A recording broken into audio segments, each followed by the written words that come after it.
Magandang gabi po. Magandang gabi sa inyong lahat. Today is April 10, 2026. Time check po tayo.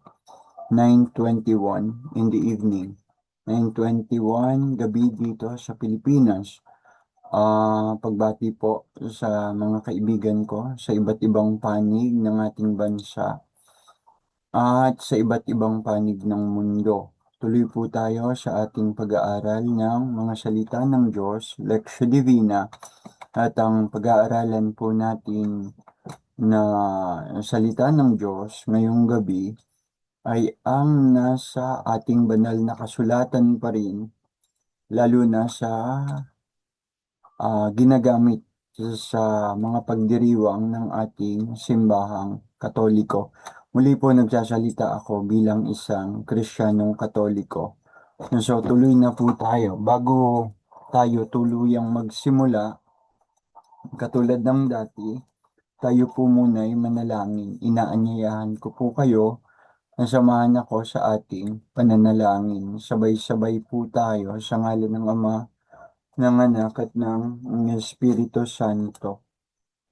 O Lord God, teach us to be generous, teach us to serve you as you deserve, to give and not to count the cost, and to fight and not to heed the wounds, to toil and not to seek for rest, to labor and not to ask for reward, save that of knowing that we are doing your holy will. Amen. Most Sacred Heart of Jesus, have mercy on us. Immaculate Heart of Mary, pray for us. God's legions of angels, pray for us. Saint Peter and Saint Paul, pray for us. Saint Joseph, pray for us. Regina Passis, pray for us. Regina Apostolorum, pray for us. Glory be to the Father, and to the Son, and to the Holy Spirit. Amen. In the name of the Father, and the Son, and of the Holy Spirit. Amen. Muli po, magandang gabi sa inyong lahat. Tuloy nga po tayo sa ating pag-aaral ng salita ng Diyos. Simulan na po natin. Dadaanan kong basahin ang pagbasa para sa araw na ito at ang Ebanghelyo. Hindi ko na po muli i-share ang aking screen para maipakita sa inyo ang mga pagbasa. Ang pagbasa, at ang Ebanghelyo. Pagtiwalaan nyo na lang po ako sa aking babasahin at mache-check nyo naman po iyan talaga kung ang aking binabasa ay iyan nga po ang ating pagbasa para sa araw na ito o hindi.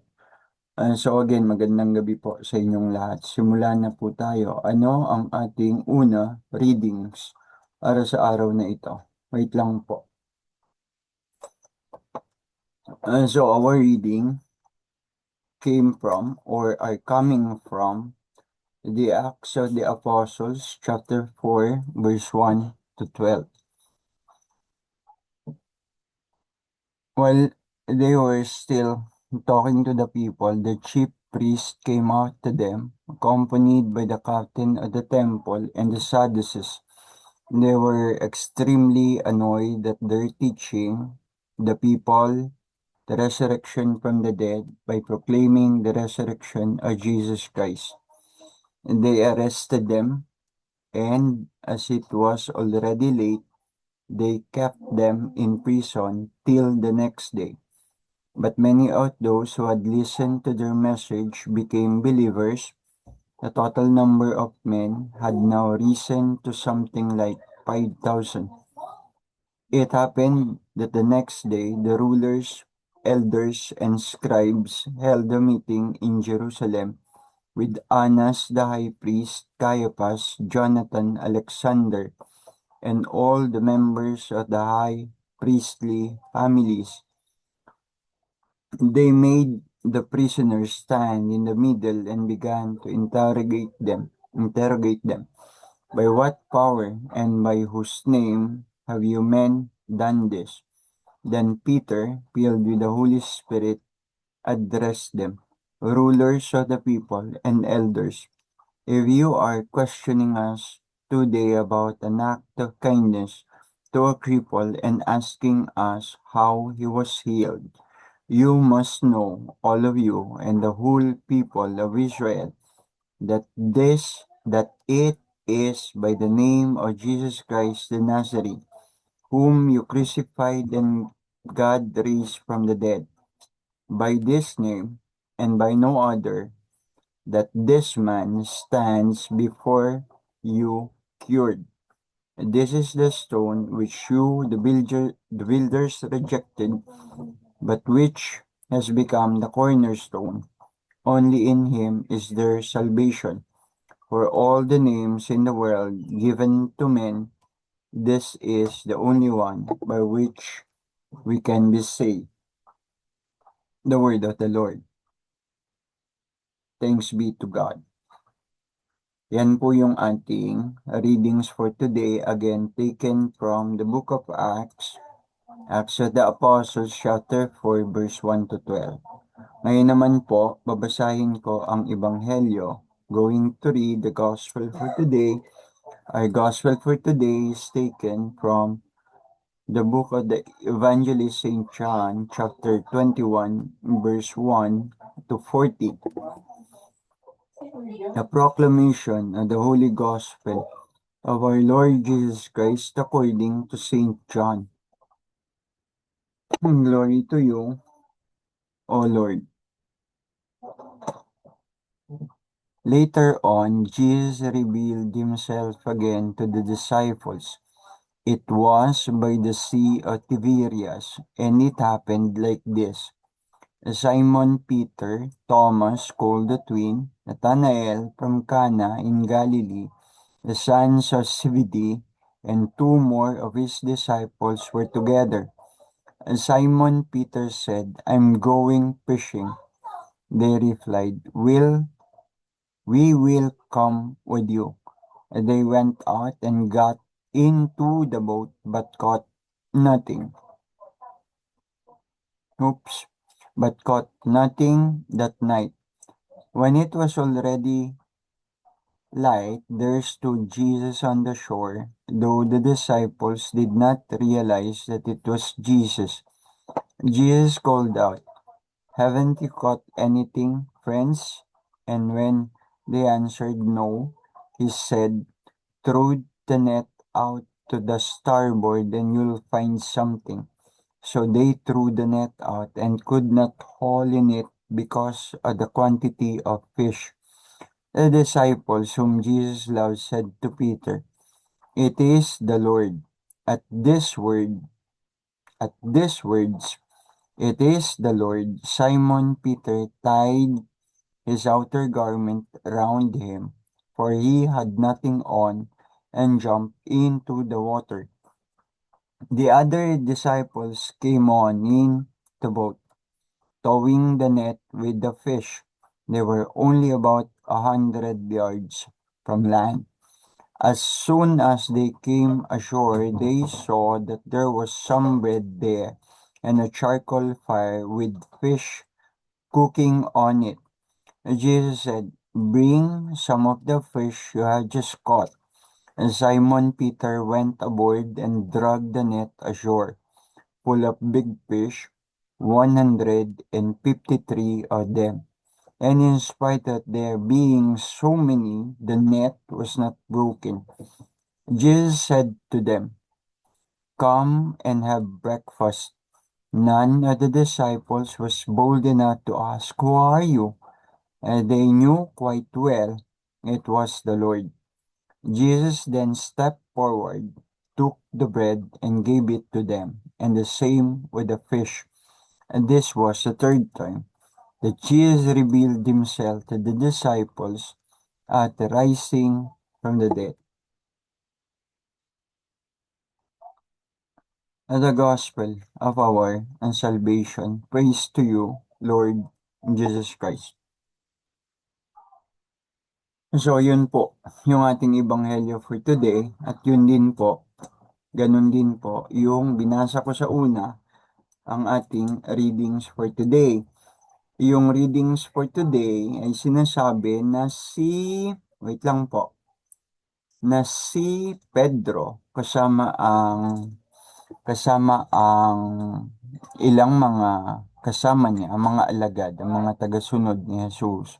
Nagsasama-sama sila, of course, ay gumawa ng isang himala na nakapagpagaling sa isang lalaki, sa isang lalaki.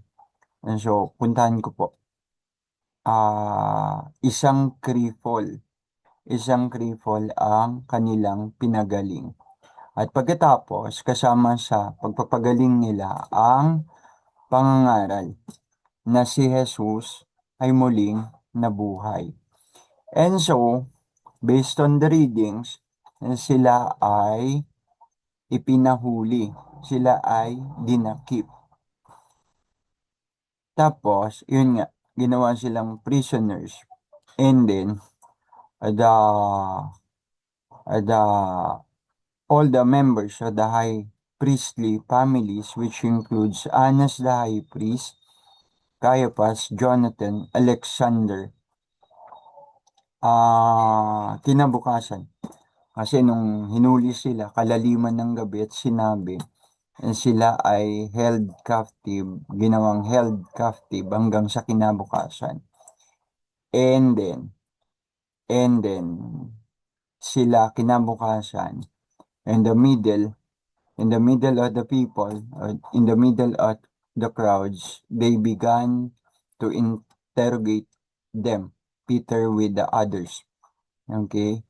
At ang interrogation ay with a question, by what power and by whose name have you men done this? Ang ebanghelyo naman ay account ng pagpapakita ng Panginoon na muli habang ang mga mangingisda na sila Pedro ay nagdesisyon na mangisda. Sabi ni Pedro, I'm going fishing. And yung kasama na iba, okay, ang sabi nila, sasama kami sa'yo. Sa magdamag, wala silang nahuli. Okay? Sa magdamag, wala silang nahuli.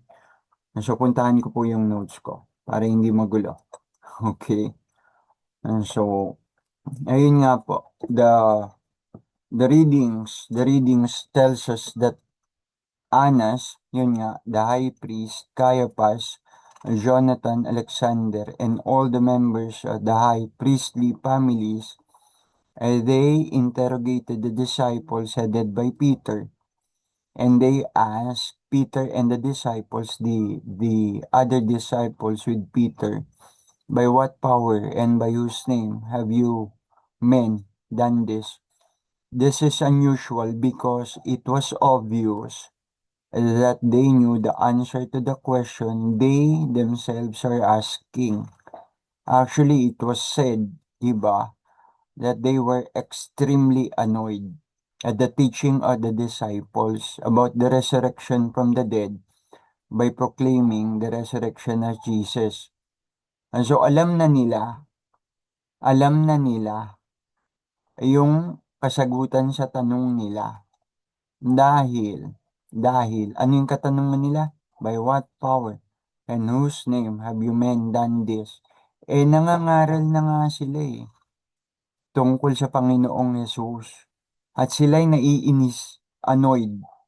Sila'y naiinis, sila'y irritated. They were annoyed, they were irritated, sorry. They were annoyed, they were irritated, nakalagay extremely annoyed. Okay? For the disciples, for all the disciples headed by Peter, they are teaching about the resurrection from the dead. Okay? By proclaiming this resurrection of our Lord Jesus Christ. The Sadducees, they do not believe about the resurrection of the dead. And so, their interrogation question was, by what power and by whose name have you men done this? So the answer is through Jesus, by the name of Jesus. So notice how Peter and the others had changed. Nagbago na sila. O ba, sumasagot na itong mga to ah. Okay? Parang ganun. Sa atin, pag ganyan usap, o ba, matapang na to ah. Sumasagot na to ah. Ganon. So, makita natin, in-notice how Peter and the other followers of Christ, of our Lord, had changed. Nagbago na sila. Eh sila nga yung mga nagtakbuhan. Okay, sila nga yung mga nagtakbuhan. Sila nga yung mga nagsipagtago. Sila nga yung mga naduwag. So, sa readings, notice how Peter and the others had changed.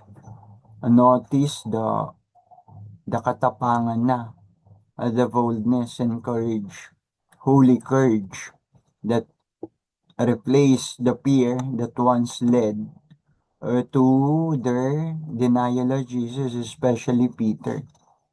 All of them ran away from or distanced themselves from being involved with Jesus. Okay? Except the few who remained with Jesus in spite of the dangers. Sa kabila ng panganib, may mga naiwan naman. May mga naiwan naman na nanatili sa tabi ng Panginoon habang ang Panginoon ay pinahihirapan, ipinako sa krus at napako sa krus. Pero karamihan, most of them ran away from or distance themselves from the situation, being involved with Jesus. Okay? So Jesus, in spite of the dangers, may mga nanatili. And karamihan mga babae. Karamihan mga babae. Anong pasan-pasan niya na ang krus, ang mga babae, habang pasan niya mga krus, ang krus, sorry, habang pasan ng Panginoon ng krus, nag-iiyakan ng mga babae sa tabing daan habang siya'y nagdadaan. At ang sabi niya, huwag niyo akong iyakan. Huwag niyo akong iyakan. Iyakan niyo ang inyong mga sarili at ang inyong mga anak. Do not weep for me. Weep for yourselves and for your children. Yan. Weep for yourselves and for your children. So yung mga babae na natili, nag-iiyakan. Eh kung makita ka, nagdadaan si Jesus, pasan ng krus, at umiiyak ka, obvious manifestation. Kilala mo si Jesus, may kaugnayan ka kay Jesus. That's why you are crying. Diba? Okay? And so, ito mga babae na to, habang naglalakad si Jesus, pasan ng krus, nag-iiyakan ng mga babae. At ang sabi ni Jesus, huwag niyo akong iyakan. Iyakan niyo ang inyong mga sarili at ang inyong mga anak. Okay? And so, si Peter and the others, nagiba na sila. Nagbago na sila. Okay? Anong nangyari? Ano nangyari? What happened? The apostles were no longer afraid that those who would persecute them. Ang sumasagot na sila. Nangangaral na sila. In the open. And so what happened? Ano nangyari? What happened is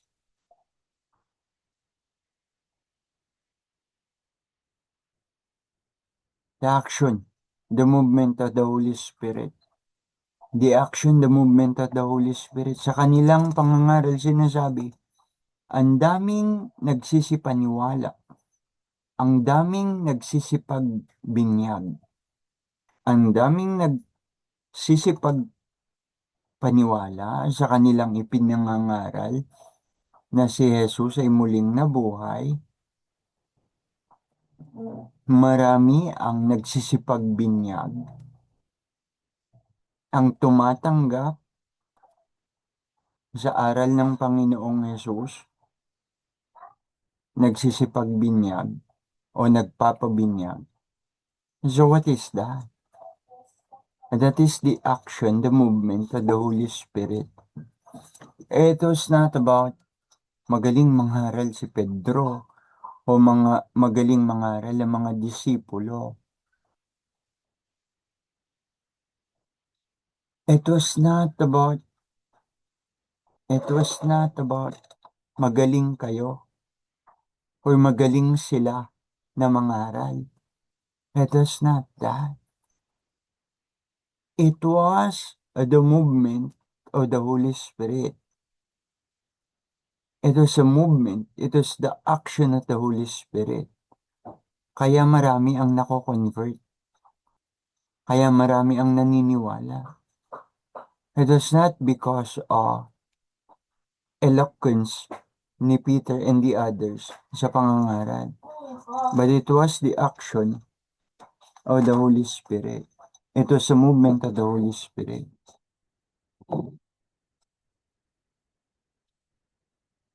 Today, as much as before, there is an increased hostility to the gospel. Hostility that the message of the gospel is even distorted or twisted just for the sake of impure interest. Hindi dalisay ang motibo. Hindi dalisay ang motibo.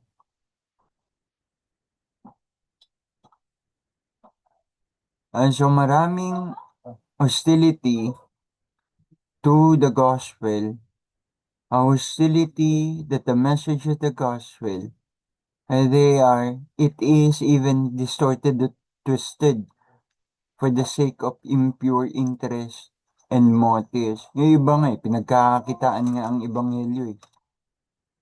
Pinagkakakitaan nga ang scriptures eh. Okay? Impure ang interest and motives. Hindi puro, hindi dalisay. Pinagkakakitaan. Pinagkakakitaan ng scriptures. May nakakabili nga ng eroplano eh. At nakakapagtaka naman, maraming nagpapaloko. May iba nga gumagawa ng kingdom, ang sariling kingdom. Okay? Ang sinasabi,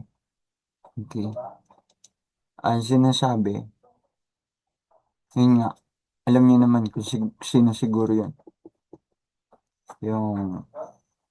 Siya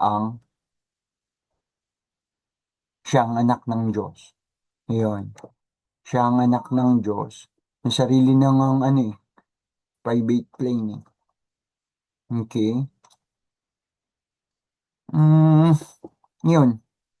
Twisted, distorted, for the sake of impure interest and motives. Pinagkakitaan ng scriptures. They are making money using the scriptures for what? For shameful profit. Many are making money using the scriptures for a shameful profit. Shameful profit. We cannot be truly witnesses of the gospel if we are like that. Ang scriptures, it is not supposed to be pagkakitaan. The scripture is supposed to be preached for the conversion of men. For the conversion of men and what? Pagpapalaganap ng kaharian ng Diyos ang sanlibutan.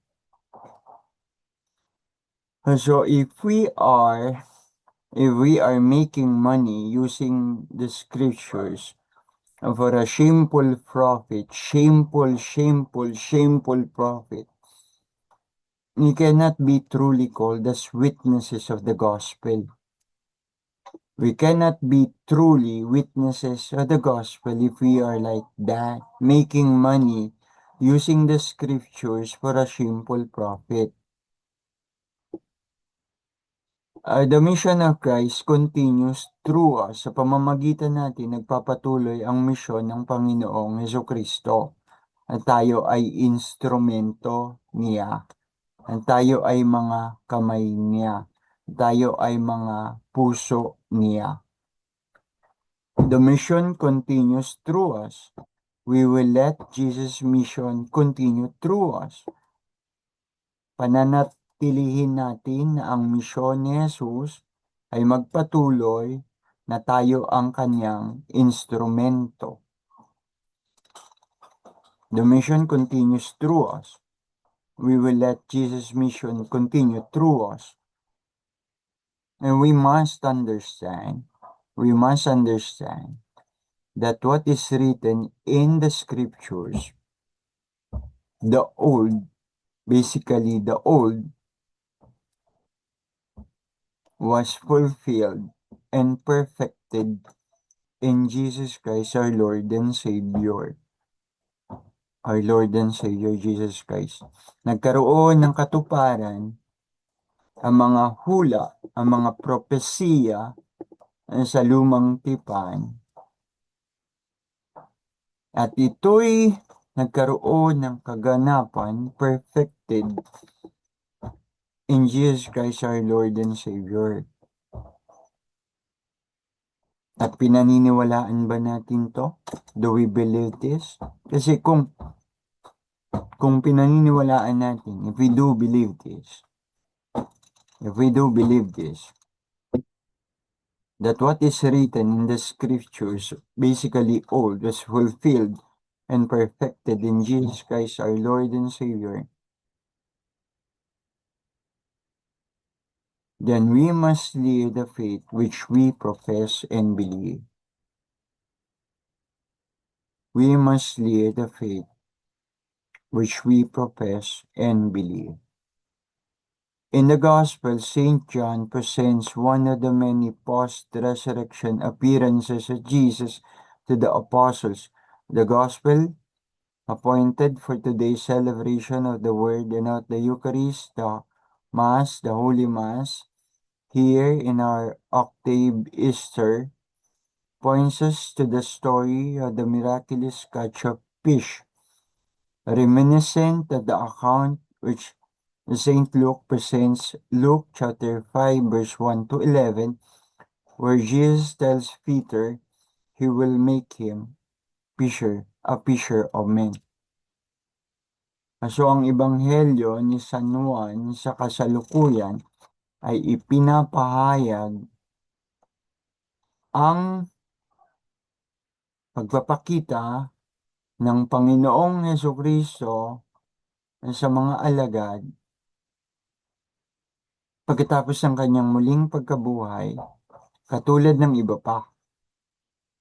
Itinuturo sa atin ng ebanghelyo ngayon na ginagamit sa mga pagdiriwang ng liturhiya ng salita, the liturgy of the word and of the Eucharist sa ating mga banal na misa sa panahon nitong octave Easter. Ito nga, yung nabasang ebanghelyo, ang pagkakahuli ng maraming isda ni San Pedro at ng mga kasama pang alagad. Okay? Na sinasabi katulad din sa ibang ebanghelyo, katulad ng kay San Lucas. Kay San Lucas sa kanyang aklat, Kabanata 5, mga talata 1 hanggang 11, kung saan naman sinabi na ni Jesus kay Pedro na si Pedro ay gagawin niyang mamamalakaya, mangingisda ng mga tao. Nagbalik si Pedro sa dati niyang ikinabubuhay ang pangingisda na hindi na simpleng pangingisda na may payak lang o simpleng layunin, ngunit isang uri ng mga paggawa na hindi na mababaw ang dahilan.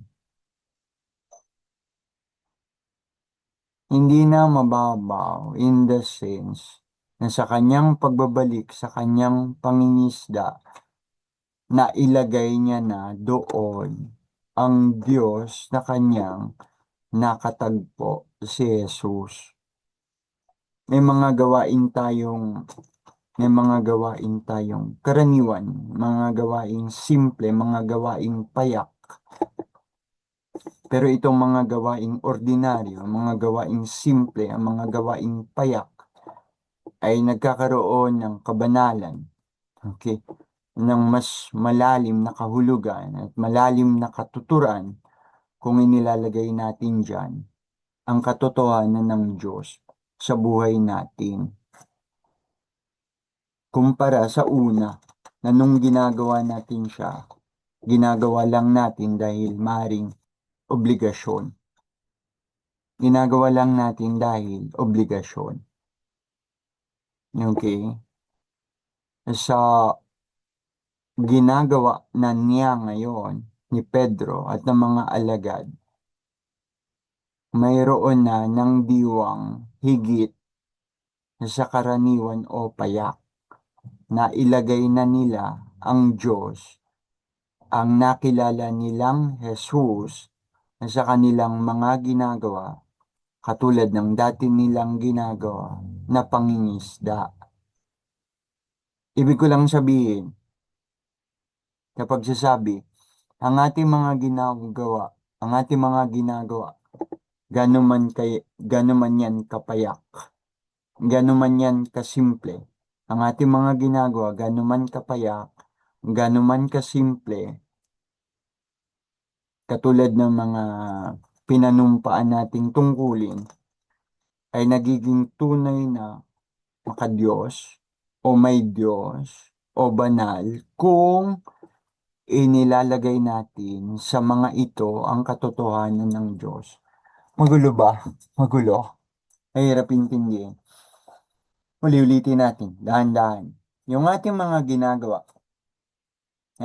ginagawa, ordinaryo man yan, payak man yan, no simpleng gawain. Halimbawa, paglalaba, pagluluto, okay?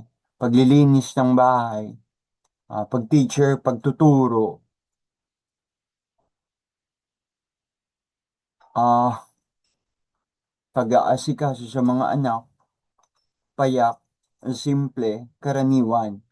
Pero kahit yan ay karaniwan, simple, payak o ordinaryo, kung ilalagay natin ang katotohanan ng Diyos sa mga bagay na yan, na ating ginagawa, gaano man kapayak o kasimple, nagkakaroon dyan ng kabanalan.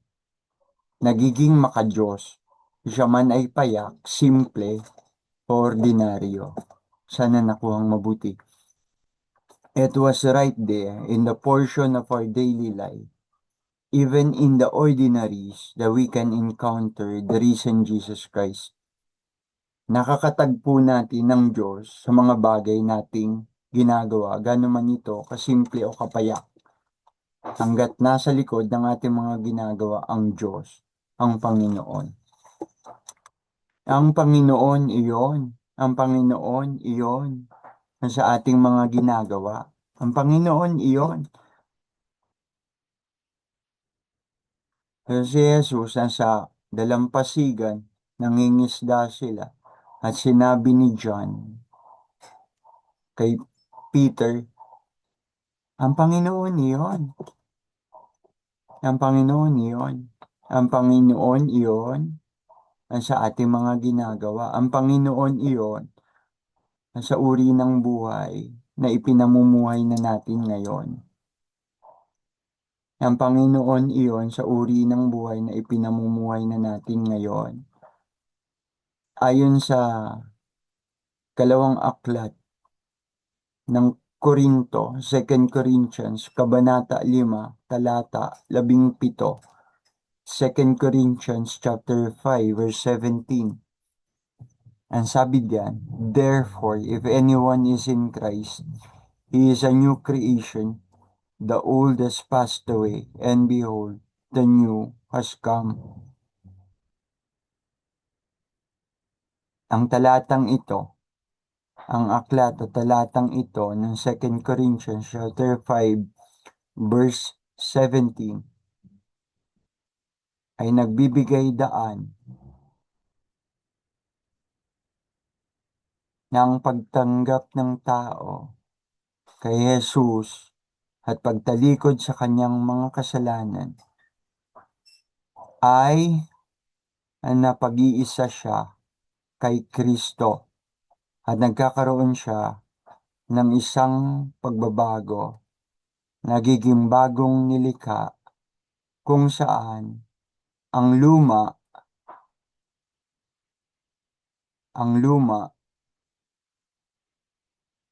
na uri ng kanyang pamumuhay na madilim at masama ay nagiging bago na, kung saan sa pagiging bago nito, nagsisimula na siya ng isang sariwa at bagong buhay, kung saan nakikita sa pagbabago ng kanyang buhay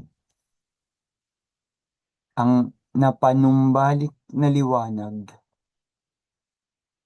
ang Espiritu ng Diyos sa kanyang buhay at sa kanyang mga ginagawa, kung saan kinakakitaan siya ng mga bagong layunin sa buhay.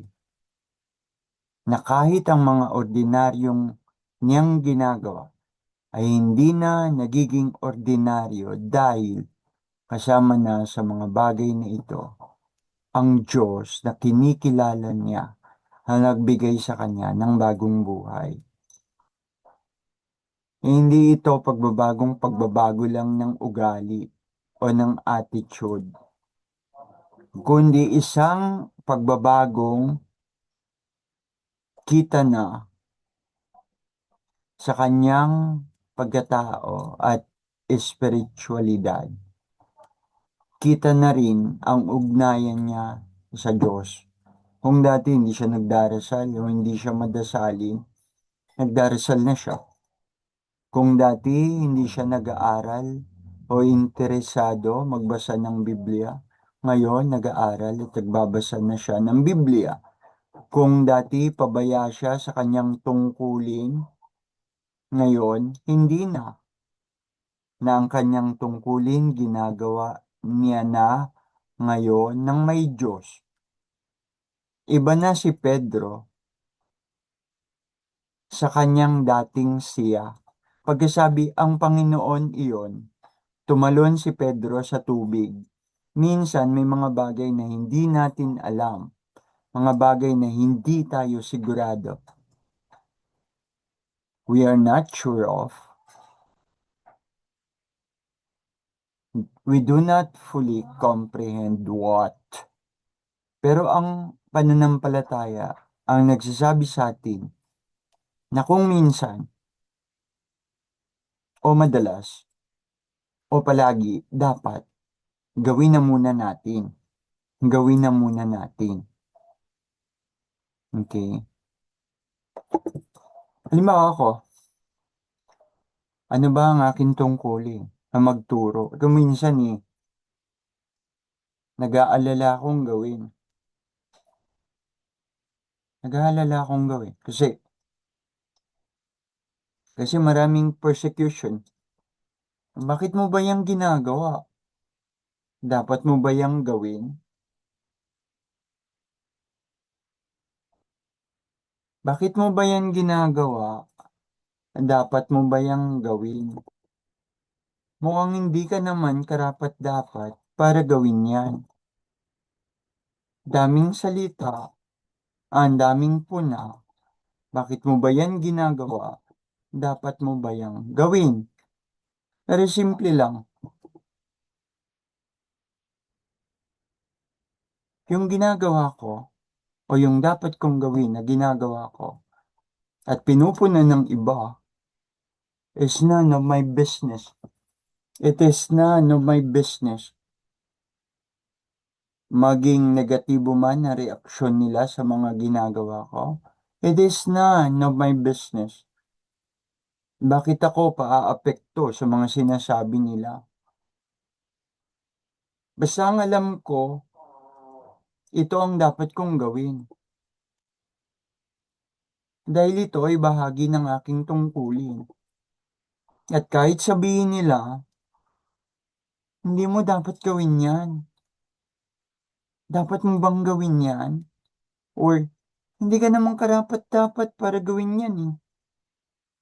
So, kung magpapadala ako sa mga yon, sa mga sinasabi na yon, sa mga persecution na yon, magagawa ko ba ang aking tungkulin? Magagawa ko ba? Hindi ko magagawa yon kung paaapekto ko sa kanilang mga negative reaction, kung paaapekto ko sa kanilang mga negatibong pinagsasabi. Parang ganito yan eh. Gumagawa ka ng isang matinong bagay. Gumagawa ka ng isang tamang bagay. Nasa loob ka ng isang kwarto. Pag sa loob ng isang kwarto, may mga kasama ka. Tapos negatibo ang reaksyon nila dito. Pagbabalabagan ka ng pinto, babagsak, kung ano-ano, magdadabog. Habang ginagawa mo, yun dapat mong gawin. Naintindihan po ba sana? Kung magpapadala ka na lang ng magpapadala sa mga negatibo nilang reaksyon, ng mga sinasabi nilang hindi maganda sa mga ginagawa mo, the question is, magagawa mo ba ang mga dapat mong gawin?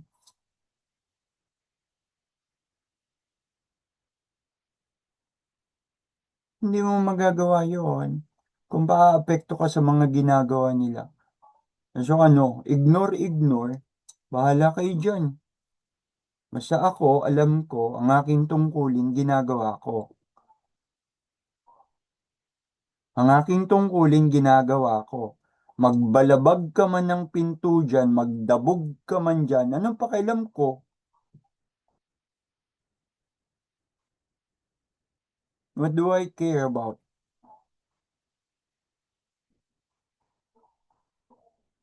So tayo, sumunod na muna at huwag magpaapekto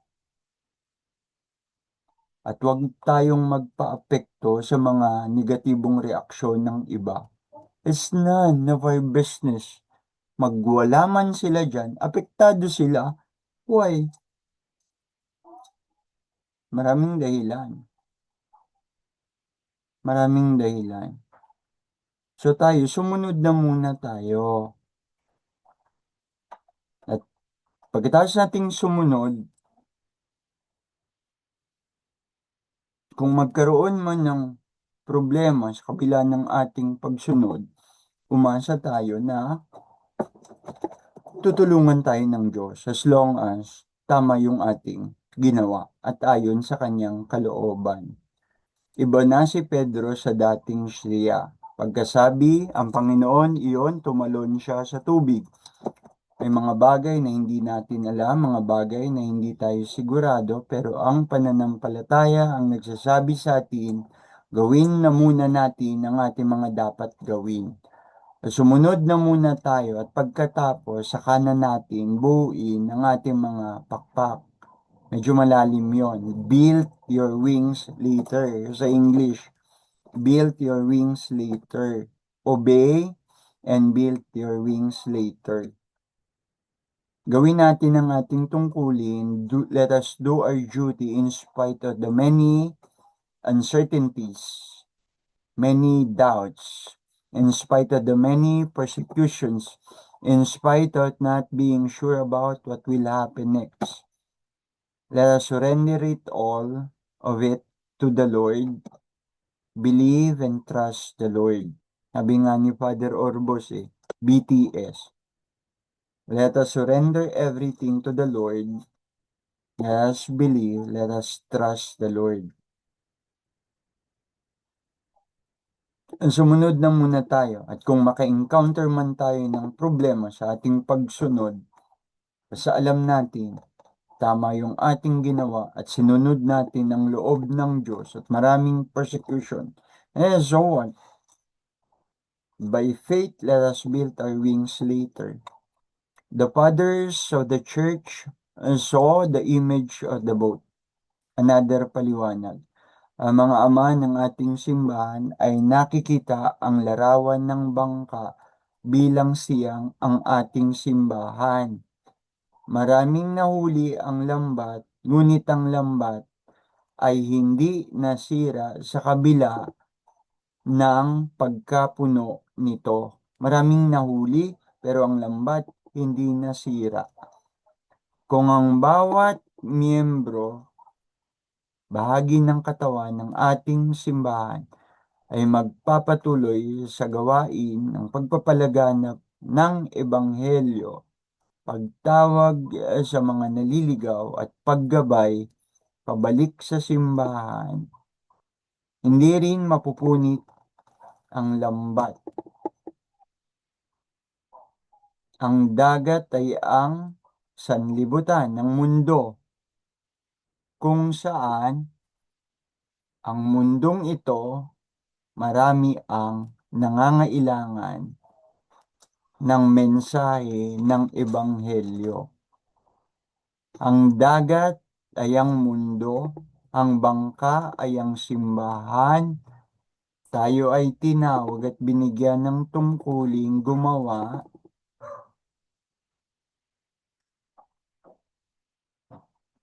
tulad ng ginawa ng Panginoon sa kanyang misyon, na siya'y naparito para sa mga makasalanan.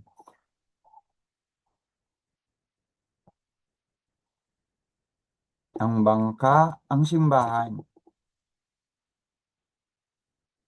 Ang dagat ay ang sandaigdigan. Nagahagis ng lambat ang simbahan. Maraming nahuhuli at nakasisiguro na ang lambat na inihagis ay hindi masisira.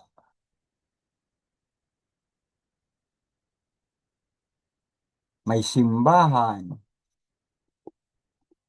may sandaigdigan o daigdig na siyang nangangailangan ng mensahe ng Ebanghelyo. At ang simbahan ay may namumuno na sa unay si San Pedro,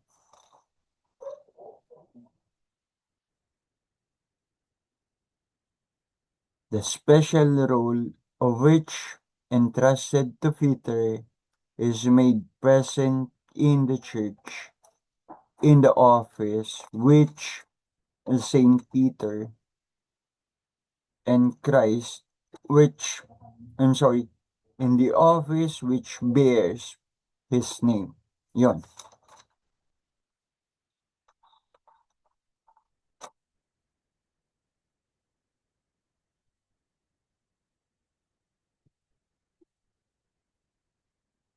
May mga, may mga, may mga gawain, may mga tungkuling dapat gawin.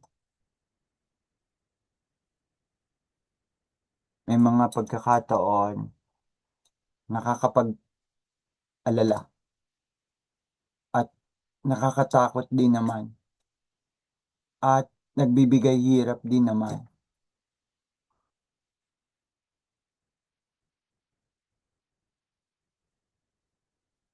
Pero kung yan talaga ang loob ng Diyos,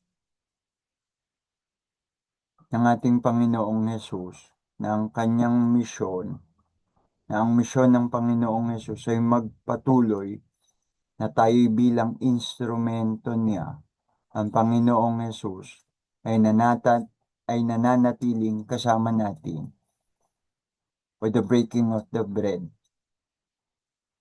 Immediately following the miracle, Jesus then entrusted Peter with a special role of leadership. A special role of leadership to Saint Peter. And so, mahaba na. Let us look into our own daily experiences with the eyes of living faith. Let us look for Jesus in our daily life. He is right there with us. doing our daily duties because the tomb is empty. Because the tomb is empty. Nabuhay na muli ang Panginoon. Patuloy nating gawin ang tungkulin ibinigay sa atin. Gawin ito kahit sa mga ordinaryong takbo ng ating buhay, sa mga tungkulin natin. Kung ilalagay rin naman natin ang Diyos sa mga tungkuling yan, hindi tayo pababayaan ng Diyos. Dahil buhay ang Diyos at ang libingan kung saan minsan dun siya nilibing ay wala ng laman. Siya'y nabuhay na muli at nagpakita sa mga alagad. At sa pagpapakita niya na siya'y muling nabuhay, ang buhay din ng mga alagad ay nabago. Glory to God, all glory to God through Jesus and Mary. Amen. In the name of the Father, the Son, and the Holy Spirit. Amen. Magandang gabi po sa inyong lahat. Brother Aaron po. Hanggang sa muli.